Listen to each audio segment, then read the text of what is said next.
Media semua, tadi saya bersama Wamen dipanggil oleh Bapak Presiden. Beliau tentu saya laporkan beberapa hal yang sedang menjadi sorotan publik. Salah satunya adalah soal pagar laut. Saya sampaikan juga hal yang sama itu terjadi tidak hanya di di Tangerang, Banten ya, tetapi juga di Bekasi. Nah, khusus untuk di Tangerang, Banten, saya laporkan bahwa memang kita temukan tidak ada izin. Jadi pada dasarnya sesuai dengan Undang-Undang Cipta Kerja bahwa pembangunan di ruang laut itu harus mendapatkan izin KKPRL. Jadi kesesuaian ruang laut. Ya. Jadi karena tidak ada, langkah pertama yang harus dilakukan adalah sesuai dengan aturan undang-undang. Jadi kita tidak bisa sembarangan. Pertama, kita lakukan yang namanya penyegelan. Setelah kita lakukan penyegelan, kita identifikasi siapa yang punya. Kan pada saat kita lakukan penyegelan kan nggak tahu nih siapa yang punya. Ya, secara yuridis kan harus ada yang mengakui siapa yang punya dan seterusnya dan seterusnya dan seterusnya. Tadi saya mendapatkan press conference juga dari Menteri ATR BPN bahwa sudah ada sertifikat yang ada di dalam laut. Saya perlu sampaikan kalau di dasar laut itu tidak boleh ada sertifikat. Jadi itu sudah jelas ilegal juga. Nah, artinya memang ini kan dilakukan proses pemagaran itu tujuannya adalah agar tanahnya itu nanti naik. Semakin lama semakin naik. Jadi kalau ada ombak datang, begitu ombak surut, dia ketahan, sedimentasinya ketahan. Boleh dibilang seperti reklamasi yang alami begitu, ya. Jadi nanti kalau terjadi seperti itu akan terjadi daratan dan jumlahnya tuh sangat besar. Tadi saya laporkan kepada Bapak Presiden dari 30 hektar itu kira-kira sekitar 30 ribuan hektar kejadiannya. Nah, kan itu sangat besar. Nah, di bawahnya ternyata menurut identifikasinya dari Pak Menteri ATR BPN itu sudah ada sertifikatnya. Yang atas nama siapa saya tidak hafal ya. Teman-teman bisa cek sendiri. Dan itu nanti tiba-tiba nongol tuh sertifikatnya tuh. Kalau sudah dia berubah menjadi daratan, itu nanti dia akan nongol sertifikatnya. Tapi bagi kami sekarang ini itu tidak berlaku. Kenapa? Karena pasti yang namanya kegiatan di ruang laut ya tidak boleh, harus ada izin. Di pesisir sampai ke laut tidak boleh, harus ada izin. Itu yang terjadi. Tadi arahan Bapak Presiden satu, selidiki sampai tuntas secara hukum supaya kita harus benar koridor hukumnya. Apabila tidak ada itu harus menjadi milik negara. Nah, itu kasusnya seperti itu. Nah, karena kemarin juga ada pembongkaran yang dilakukan oleh TNI AL, maka tadi kita sudah koordinasi juga dengan Kasal. Tadi sudah rapat dengan Kasal dengan jajarannya. Tentu setelah kami dipanggil oleh Bapak Presiden ini kita juga akan koordinasi lagi dengan beliau. Dan kita sudah putuskan nanti hari Rabu kita akan berkumpul. Jadi tidak hanya TNI Angkatan Laut tetapi juga ya Bakamla juga kita ikutkan. Terus Baharkam kita, karena gini nggak ada yang ngaku. Dulu pernah ada dari media mengatakan bahwa dari IDX channel itu yang namanya Persatuan Nelayan Pantura gitu-gitu. Tapi kita panggil nggak ada yang datang tuh. Jadi tadi saya dapat laporan, tadi siang dapat laporan katanya besok mau datang. Oh, alhamdulillah kalau mereka datang kita akan usut, jadi lebih mudah. Tapi intinya tadi saya laporkan begitu, apabila tidak itu menjadi haknya negara, karena itu udah pasti terjadi abrasi-abrasi. Tapi sisi lain, karena kita sudah janji untuk mencabut, maka nanti secara bersama-sama dengan seluruh pihak, ya supaya tidak salah juga. Kalau KKP sendiri yang cabut nanti bisa digugat, dari tiba-tiba ada yang gugat kan repot. Secara hukum itu kita harus perbaiki. Jadi sesuai arahan dari Pak Presiden gitu. Pokoknya sesuai dengan koridor hukum, dan kemudian saya bisa sampaikan di sini Rabu kita akan bersama-sama dengan seluruh pihak dan pada saat itu kita akan bongkar. Demikian. Ada ramai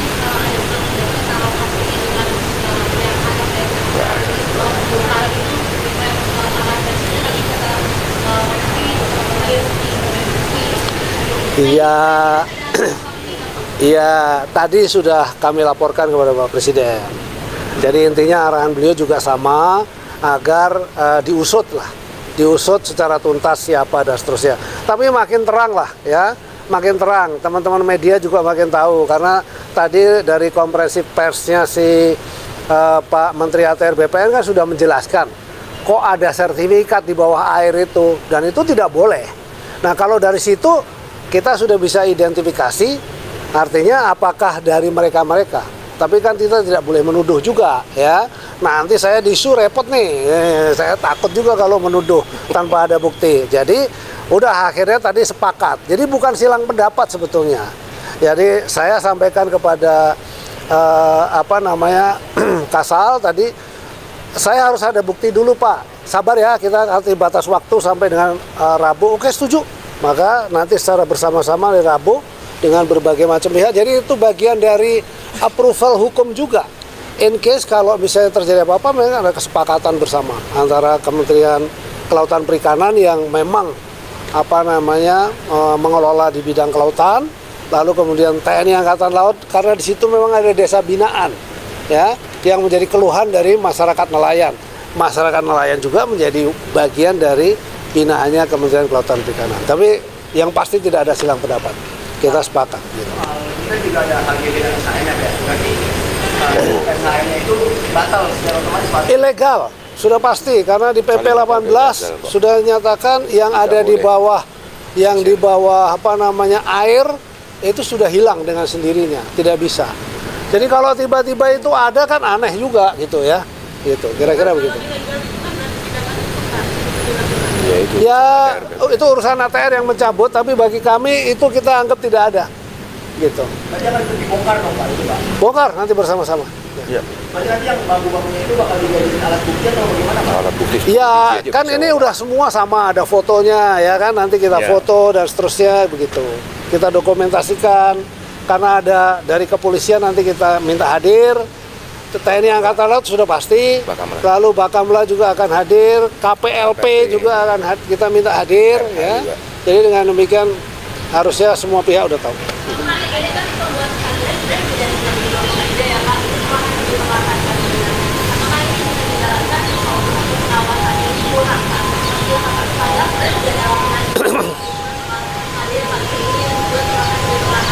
Masifnya kan di 2024 ya. Saya karena kita baru muncul ya. Karena dulu itu kan tempat nelayan yang membuat penangkaran untuk kerang. Jadi kita berpikirnya ke arah sana gitu. Tapi ketika dia terstruktur, maka itu adalah untuk menahan abrasi. Ya, kalau nahan abrasi nanti lama-lama jadi dangkal. Kalau dia jadi dangkal, kemudian akan menjadi daratan. Jadi tadi sih waktu kita diskusi dengan Bapak Presiden, wah kalau gitu jadi diambil negara aja. Iya, luas, bagus juga Pak kalau diambil negara. Tapi kan publik kan minta itu kemudian dicabut. Sudah kita sama-sama untuk kemudian dicabut. Nggak ada izin, nggak ada izin. Belum ada. Tapi kan HGB tadi Pak? HGB bukan di kita. Kan kita nggak tahu, saya nggak tahu kalau itu ada GP.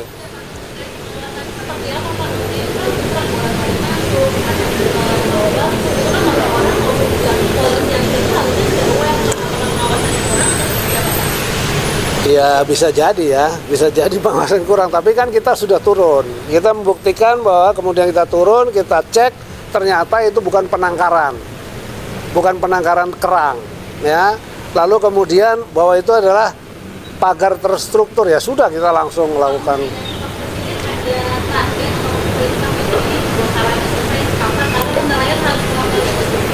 Tidak ada, tapi yang pasti kepentingan nelayan itu akan kita berikan keutamaan, tapi dari sisi hukum juga kita betul-betul, makanya harus bersama-sama. Kalau semua lembaga yang berkepentingan itu hadir bareng, lalu kita putusin bareng, sudah aman kita, gitu.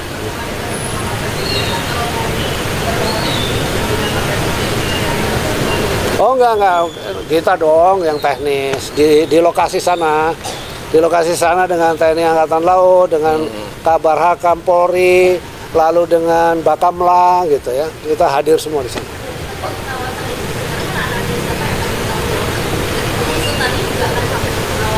Sudah nggak mau. Nah, kalau pengusaha pengawasan yang pasti saya sudah tegur kepada dirjen saya, kamu nih laut mesti awasin. Terus jawabannya ini kapalnya kurang Pak, ya kan? Ya luasan Indonesia kita kan ngawasinnya Sabang sampai Merauke ya. Dan hal seperti itu adalah kepentingan ekonomi rakyat. Kita mikirnya itu adalah tempat penangkaran. Tapi setelah kemudian rame, kemudian kita turun tim, oh ternyata terstruktur. Nah karena dia terstruktur ya itu jadi memang harus dihentikan. Gitu ya. Cukup ya. Mas ya. Cukup ya.